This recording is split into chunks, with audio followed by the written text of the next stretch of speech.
Ngayong araw guys, ay ititesting na naman tayo ng a day in my life natin dito sa Bantayan at kung paano natin binungkang ang kanilang mga seafoods at mga bahaw. Pero bago ang lahat guys, ito muna yung mapangyayari. Tumabok muna kami ng loud ng Surigao to Cebu at bawal naman nating languyin yan dahil baka sa langit na tayo mag-food trip kapag nilangoy natin yan. At sa puntong ito guys, napakaraming sakyanan nga pala dito sa Cebu at dahil standby kami dito, pumasok muna kami ng mall at nagtingin-tingin ng mga sasakyan at baka sakaling maatin yan pagdating ng panahon. Kita nyo naman yung mga sasakyan guys, talagang natatagawan kami. At dahil ginusla na kami guys, numiretso na agad kami dito sa mga restaurant. Pagtingin namin dito yung mga presyo ay naku, nakapakamahal naman talaga. Pero dahil panagsalang tayo makabisita ng syudad guys, kaya naman lubos-lubusin na natin at talagang binungkag na namin yung mga bahaw dito at di na namin pinasaylo yung mga manok dito na napakasarap naman talaga. At pagtingin namin sa bill ay naku, nakurat talaga kami pero wala lang yan dito sa kasama ko na si Busing. At sa puntong ito guys, tumabok na naman kami ng loud dahil pupunta kami ng Bantayan Island at ito talaga yung pinapangarap ko na island. At sa puntong ito, nakarating na kami sa Bantayan Island at sumugat na kaagad yung mga scallops nila dito at napakarami naman talaga kaya naman hindi na namin yan pinasaylo, sinima-sima na naman natin.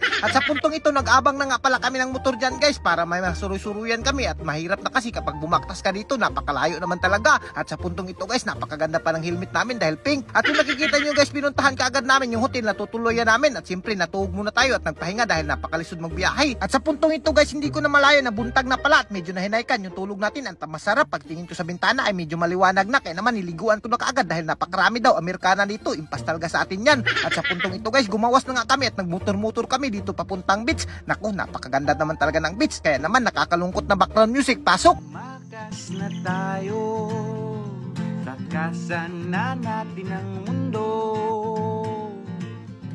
Alam nyo ba guys, dito talaga ako namanga sa napakagandang sunset nila, lalo na kapag buntag ay naku, hindi ka talaga magmamahay. At kung nakikita nyo mabuhangin guys, napakapino at napakaputi talaga ng white sand nila. Sa puntong ito guys, hindi namin inaasahang pangyayari. Nakasugat kami dito ng vlogger din at namamana siya at nakakuha siya ng napakalaking isda na tangigi dito. Naku, first time ko talaga makakita ng ganito kalaking isda sa buong buhay ko. At as you can see naman guys, kinugos ko na kaagad yung isda. At sabi daw ni sir, napakasarap daw nito bungkagin, kinilaw at nang talagang tinuwa. At as you can see naman yung isda na yan guys, hindi ka talaga magmamahay dahil umaabot lang naman yan ng timbang na 15 kilos at napakaswerte naman talaga ni sir. At kung nakikita nyo yung upaw dyan guys, kaayoon na yan ng isda at kami rin napakasarap naman kasi yan tuwahin. At sa puntong ito guys, nag-relax muna kami dito sa kilid ng baybay at dahil napakaganda talaga ng view at talagang mawawala yung ma-stress mo. At sa pagtambay-tambay namin, nadaanan namin si kuya na nagbabike dito at nagbibinta ng mga kasag at mga lambay dyan na napakasarap naman talaga at mga niluto na. At tamang-tama at perfect na perfect talaga yung pag-abot ni kuya dahil binugusla na talaga kami dito sa kakahintay ng sunset na napakaganda naman talaga. Kaya naman pinalit na kaagad namin yung mga kinason at mga kasag ni tatay dito. At siyempre nagbutang na rin tayo ng lamisa dyan para mas mapaganda at mapasarap naman yung kain natin. At lisod naman kung ibutang lang natin yan sa buhangin. Naku, impas talaga makakain tayo ng mga buhangin nila dito kapag wala tayong lamisa. Alam nyo ba guys, hindi ko talaga lubos akalain na ganito pala kaganda dito sa Bantayan Island. Naku, kapag nagdala ka ng pagkain dito ay marirelax ka pala talaga. Kaya naman totoo nga pala yung mga sinasabi nila. Alam nyo ba guys, akala ko sa lugar lang namin yung napakaraming seafoods. Dito naku, matatakhan ka talaga sa sobrang dami ng mga seafoods. At as you can see naman yung saang nila guys, sa amin maliit lang pero dito napakalaki naman talaga ng saang at isang piraso ng saang ay mabubusog ka na talaga at hindi ka na magmamahay. At siyempre yung bahaw namin sinod lang sa talaga sa silupin dahil sanay naman tayo na isunod lang sa silupin yung ating bahaw. Alam nyo ba guys, first time ko talaga makasuroy-suroy dito sa Bantayan Island at ngayon ko lang napuntahan tong lugar na to pero hindi ka magmamahay dito guys dahil napakabait yung mga tao at bukod sa mga tao yung mababait pati yung mga pagkaon nila guys ay napakasarap rin at napakapresko pa. Kaya naman yung kasama ko dito talagang lakas na humabab